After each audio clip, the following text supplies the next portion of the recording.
நாம் நமக்கு வெல்த் கிரியேஷனில் இவ்வளவு தான் பொட்டென்ஷியல்னு ஒரு அளவிடுவோம்.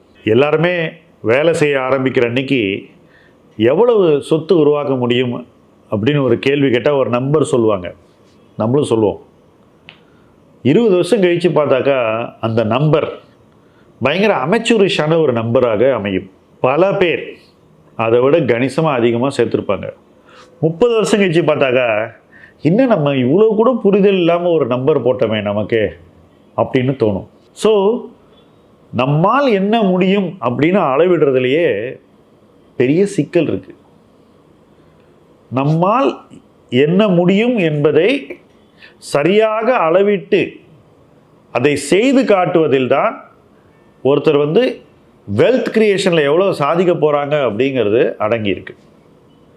இதே மீறி சில பேர் லக்கில் அடிச்சிருவாங்க. எப்படின்னா, ஏதோ ஒரு ஊரில் போய் வேலை பண்ணுவாங்க, பணம் நிறைய சம்பாதிப்பாங்க. அந்த ஊர்லேயே வெளியில் ஏதோ ஒரு இடத்துல போய் ஒரு பிளாட் வாங்குவாங்க. சும்மா தானே பணம் இருக்குன்னு, பெரிய சீரியஸ் ஸ்ட்ராட்டஜிலாம் ஒன்றும் இருக்காது. நாளைக்கு அந்த பிளாட்டுக்கு பக்கத்தில் ஒரு பஸ் ஸ்டாண்டு வரும், ஏர்போர்ட் வரும், ஏதோ ஒன்று வரும், அல்லது ஒரு பெரிய இண்டஸ்ட்ரியல் பார்க் வரும், பெரிய ஐடி ஹப் வரும், ஏதோ ஒன்று வரும்.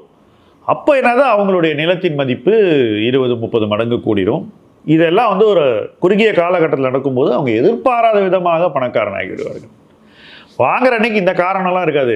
பணம் சும்மா தானே இருக்குது, யாரோ ஒருத்தர் சொன்னாங்க, போய் ஒரு பிளாட்டை பார்ப்போம் வாங்குவோன்னு வாங்கியிருப்பாங்க. இப்படி பல பேர் வெல்த்தி ஆகிறாங்க.